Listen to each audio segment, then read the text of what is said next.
Hello, this is Robert Smigel with Europe's podcast, where we talk to the entrepreneurs and leaders who are making it happen here in the Netherlands. Now get ready for an inspiring conversation with Clare Jones. Clare is the CEO of Polarsteps, where she's leading the international expansion of the Amsterdam-based all-in-one travel app that helps millions of travelers plan, track, and relive their journeys. Since joining in June 2024, user numbers have almost doubled under her leadership. Originally from the UK, Clare previously spent 8 years at What 3 Words, joining in its early days and helping to scale the company to post-Series C stage as CCO. She's also an angel investor in mission-driven startups such as the slow travel company Byway, and she volunteers at NGOs supporting vulnerable women and refugees in London. Thank you, Clare, for coming on Europe's podcast today and sharing your journey with all our listeners. Thanks for having me. Happy to be here. Great. Okay, just get started here. You're originally from the UK. You're there now, but you work in Amsterdam. So how are you finding that transition and the difference between UK and Amsterdam? And do you like being in Amsterdam? What's that look like? I mean, you can't not like being in Amsterdam. It's such a lovely city. It's very, very interesting culturally. There's always lots to do. Uh, Company wise, yeah, the cultures are quite different. I think British tech culture and Dutch tech culture are quite different. They have some similarities. I think there's a lot of similarity around kind of passion and drive, and we're building big stuff both in London and in Amsterdam. But culturally, there are quite a few differences. Dutch people are famously direct, and so we have. And actually, I was a little nervous of it because it was something that was very famous. Everyone always said, "Oh, Dutch people are they're very direct. You should be prepared." And actually, I found one really lovely thing is it means they're very, very honest, which means when they ask you about your weekend, they actually want to know the answer, which is lovely. They will remember it. They don't just do that thing at work where people go, "How was your weekend?" and then they don't care what you say. So they actually have this quite meaningful interactions all the time because they don't say things they don't mean. And the other thing is it gives you quite an efficient working environment. So I think in London, because we can be a little less direct and sometimes we don't want to upset people, so we say things carefully. Sometimes you can lose quite a lot of time sort of misunderstanding each other. Whereas in the Netherlands, it's quite frank. It's quite like, you know what, if someone doesn't like that idea, they'll just be like, "I just don't like that idea, and here's why, and here's how we can improve it." So you sort of have quite efficient meetings. Everything's quite brisk. So that's a lovely thing I've experienced. And the kind of productivity and the output is very, very high, despite having really good work-life balance in the Netherlands. It's quite a thing that they hold quite dear. Actually, productivity is very high, and I think part of it is just the kind of efficiency and the briskness of the culture. Right. Okay, you've been in the kind of travel app industry for a while, so give us the backstory of Polarsteps and some of the basics of the company and what they do. Yeah, so I wasn't a founder of Polarsteps. I joined. I was lucky enough to join the founders on their journey. It was founded by travelers, so it was people who all themselves loved adventuring, and they basically found that the problem is when you are trying to have an adventure, you're using a load of different apps and websites throughout the journey. So you've got like you might be using a spreadsheet to plan your trip, or a notes app, or a notebook, depending on who you are, using various to forms of ways, different places to plan it. When you're on the trip, you're then updating, you know, your sister in one message, you're updating your friends in WhatsApp, you might be updating your mum separately. So you're updating everyone on what you're doing, and also at the same time trying to remember your trip. It might be photos, it might be Instagram, it might be just writing notes, it might be a journal. And then after your trip, when someone goes, "How was your trip?" You're like, "Oh yes, I must share my trip. How do I inspire other people?" And all of those things happen in different places. So in Polar Steps, the idea is to have one place to get inspired by where you might want to go, plan your trip. When you're on the trip, to have a journal and to share it with your loved ones, and then relive it for the rest of your life. So right from planning the trip right through to reliving it forever, you have one place for that. So Polar Steps is an all-in-one travel app, and it allows you to plan the trip. It allows you to share it with your closest friends and family. In that way, it's a bit like social media, but it's usually only 4 or 5 followers, so it's very, very private. And then it's a place to remember it for the rest of your life. And when someone says, "I'm going to Iceland, what should I do?" You can go, "Oh, I can share my trip with you. You can see exactly what I did and get inspired." Oh, interesting. Okay. So it sounds like almost like a HubSpot or Evernote for travel in some ways. Yeah, Uh, so exactly the idea being that rather than everything being scattered, you as a Yeah. traveler would really like it to be in one place, and also key for that place to be beautiful, because travel is one of the most important things that we ever do. If you talk to people about some of their most powerful memories, so often they're travel memories, and so the act of planning should be wonderful, and the act of recording those trips and looking at them again should be wonderful and beautiful as well. Okay, great. So, looking at your background, you've also done a lot of investing. So, what inspired you or motivated you to be an investor, and why are you doing that? So, I mean, I think once you've got the startup bug in any form, it's so difficult to get away from because it's just this thing of just enjoying being part of something. My angel investing, so I'm only an angel investor, so I invest right at the beginning of companies. And honestly, usually that's when I meet someone who's really amazing. So it's usually friends. Actually, in one case, Byway is my sister's company, so it's sometimes Okay. also my family. But usually it's friends who I meet who are doing something that's an amazing mission, and that's usually environmental or social in some way. And I think, one of the hardest things is getting the idea off the ground, and you need people to believe in you. And when angel investing, you don't know which ones are going to work out. You don't, because it's very early and lots of angel investments fail. So much of this is about supporting people who are really early in their journey. And that sometimes they won't. So I invested in one startup of someone I used to work with, and it was a fashion rental company, and it was fantastic. It ended up not working out. I think she was early. I think it probably would have worked out if she'd gone a little later into the market, because now that's really taking off. But I'm still so glad I did invest in it because she was incredible. She did an incredible job running the business. And yes, that one didn't work out, but that's how it works with early stage companies. You get to invest in something and be part of something, supporting something at the very, very early stages when you don't know if it'll work out, but you get to be part of the adventure and the journey. Okay. We are called Europe's podcast, so we want to talk a little bit about Amsterdam. Okay, what makes Amsterdam special about working and living there? And what is the vibe there, entrepreneurial journey, investor vibe, and the atmosphere like there? Also, any networking events, meetups, things like that. I want to get a sense of what Amsterdam is like for business, for entrepreneurs, for investors, the ecosystem, the vibe, the feel, and is it progressive? What's that look like? Yeah, I mean, it's such an interesting place because it is small. So it's not a Yeah. massive, it's not big compared to London. So in London, the tech scene was so much bigger and you had a lot more companies. The interesting thing about Amsterdam is it's small, but that means it's actually very, very connected. So we have an organization called Tech Leap in Amsterdam, and they are actually amazing. One of the best organizations I've ever worked with in terms of helping people connect with each other. They do, and it ranges from they do dinners where they set up dinners with founders at similar stages. So you can have, we're at the growth stage now. We've got about 20 million users. We're doing really well. We're profitable. So what's really helpful for us is talking to founders at a growth stage. You've got different problems when you're seed or series A to when you're much, much bigger. You've got different problems at 100 people than you have at 20 people. So they'll do things like set up events that you can mix with founders. They do trips. We actually have a very lucky thing in the Netherlands, which is that one of the royal family, so Prince Constantine, is incredibly involved in the tech scene, which is amazing because you have and he actually is a big part of Tech Leap. And this is an organization that is just determined to help Amsterdam succeed and scale its startups. So lots of, there's always lots of startups in all cities in the world. The key thing here is helping them scale. So helping them navigate those challenges from seed to A to B, B into growth. And that, yeah, Tech Leap's a really big hub for a part of that. But there's so many, there's any week in Amsterdam, there will be tech meetups. There's a lot of AI going on as always right now. But there's also lots of interesting fintech, quite a lot of interesting consumer, which is great for me because I get to steal and learn from other entrepreneurs doing consumer. So yeah, even though it's small, it's probably the most connected tech ecosystem I've spent time in. Okay, great. Being a CEO is a high demand job, obviously. You've got a lot on the go, a lot of people to report to, a lot of people, customers or clients, and things go.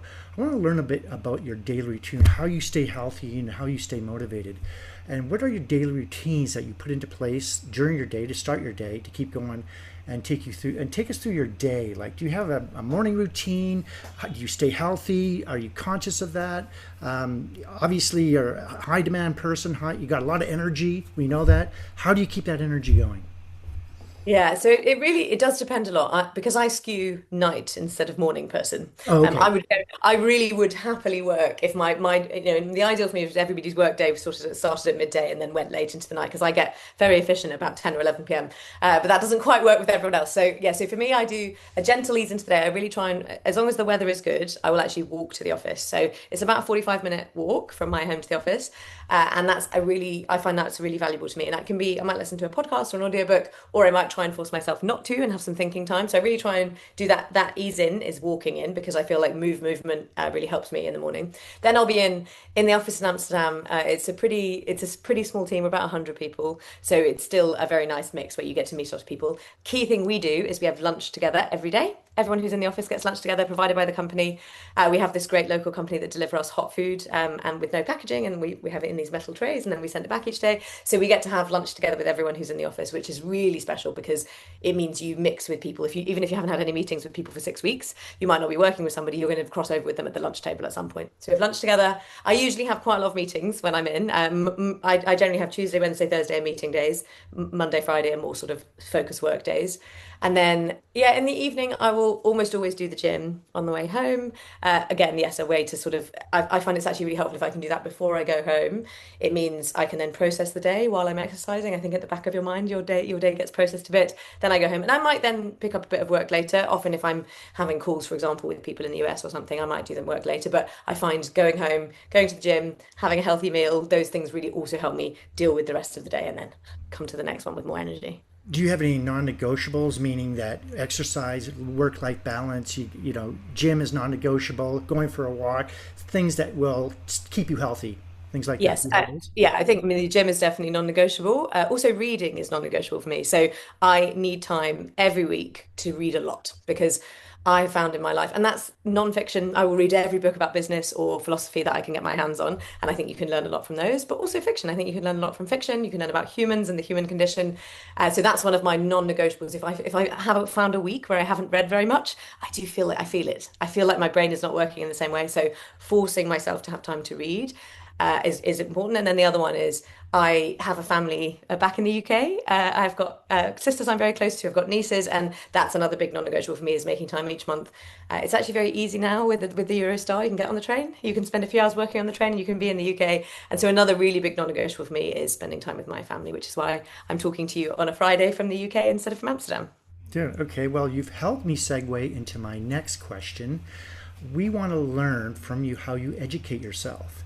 And how you keep yourself ahead of the game. I want to know the books you read, whether they be business or a non-business. I want to know the podcasts, any audiobooks, or any AI tools that you use. So how do you educate yourself? And are there any books that have had a big impact on your career and how you think? And I imagine you've read a lot, but is there anything that stands out? Yeah. Podcasts, anything that you listen to as well? Yeah, so I mean, podcast wise, of course, it's the ones like Acquired and How I Built This and things like that. That every day I just want to learn from other people. And I think so many lessons you can deal and to make the mistakes. You can make different ones because someone else has made one.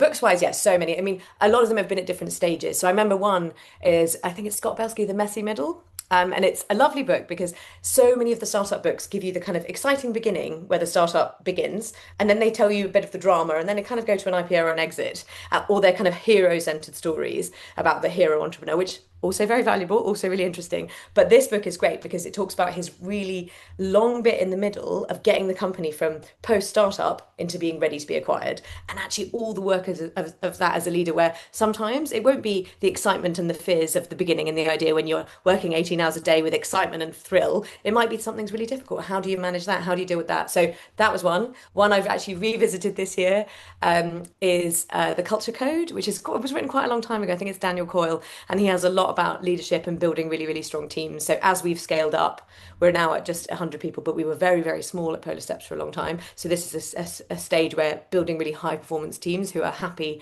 and motivated and excited to come to work really matters. So, I mean, I could do this all day. So many Yeah. different books that I've learned so much from.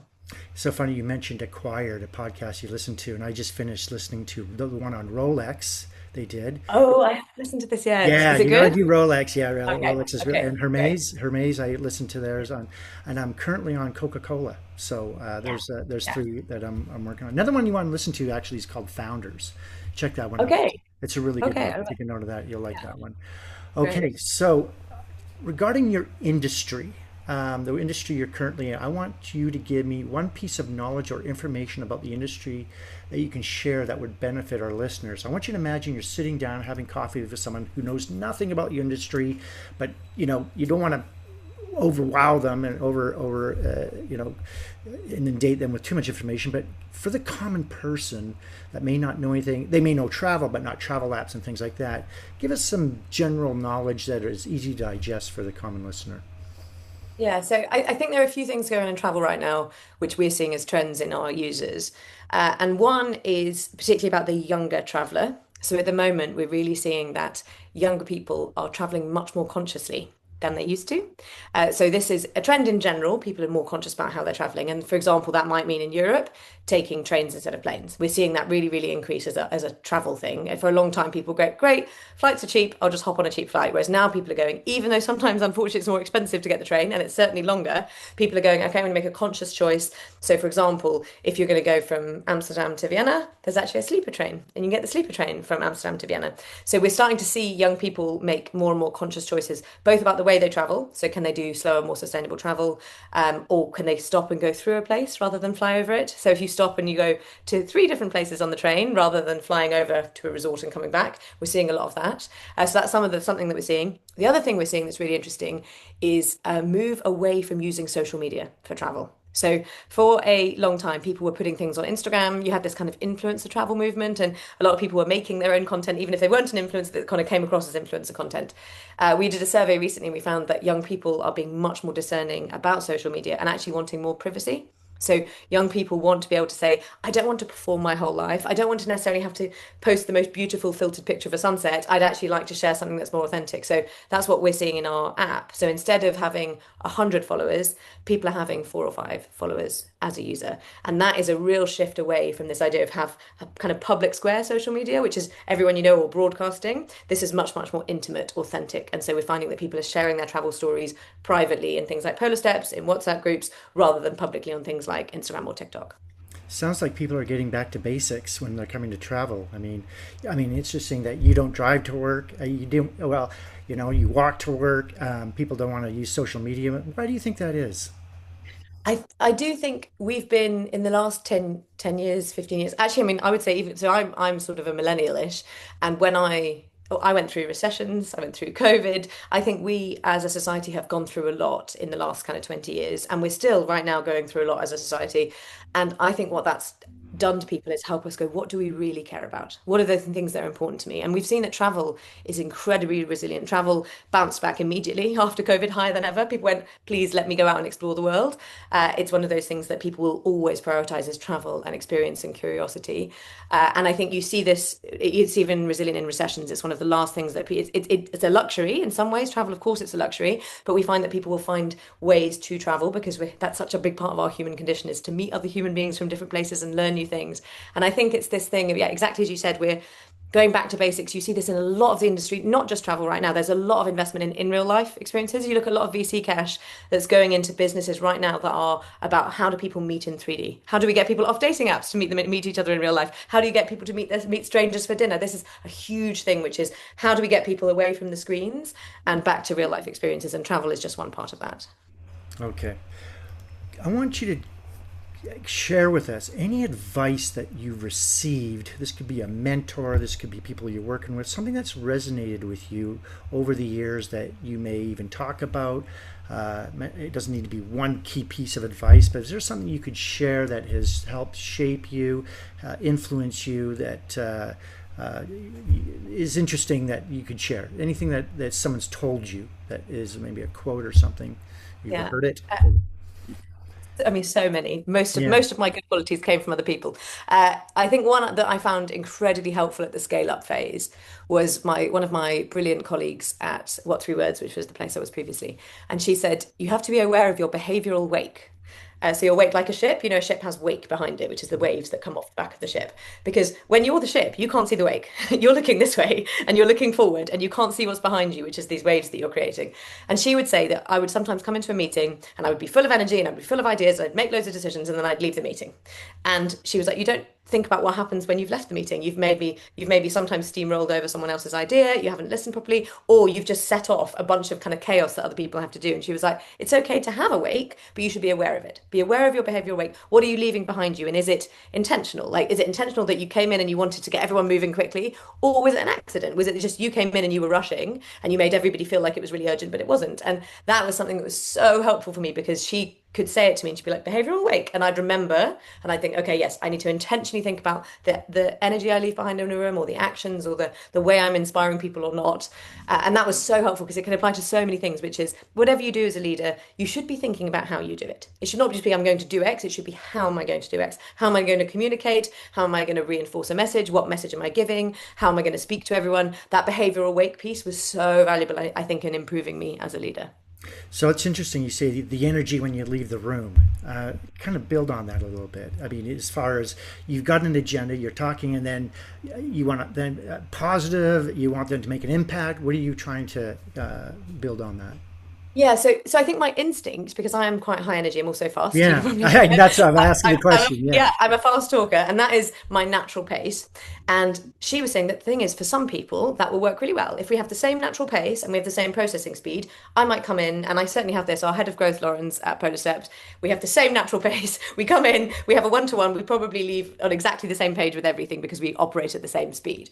But that's not always the case, and especially in different disciplines, right? If you have someone and their discipline is about thoughtfulness and precision and attention to detail, they might be operating on a very different pace in that meeting. And if I go in kind of like a steamroller and I just race ahead and I don't go back and check that they're still with me and I don't pause and I don't ask questions, that might mean that someone gets left behind. So a lot of this is about making sure that you know the people you're interacting with, also that you give them space. So we have a thing in Notion, which are kind of like our working manuals. It's like how to work with me. And mine says, please tell me if I'm going too fast because I won't know. I don't want to go too fast for you, but please tell me. So part of it's also making space so people can go, Claire, just slow down. You've lost us. Or Right. we wanted to ask a question. You've ignored it. I want people to tell me so that I can chill, come back, bring them with me, and hopefully we get to the same place in the end. So kind of checking your energy and pacing it and managing it.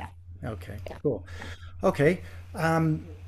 We're going to wrap things up, okay, Claire? How can our listeners reach you? And is there anything you'd like to add before you leave us today? Is there anything you'd like to share with our audience? Anything that, whether about the company, about yourself, anything that you've talked about? You've covered education, you covered, the health, and which is I found interesting that how travel is changing.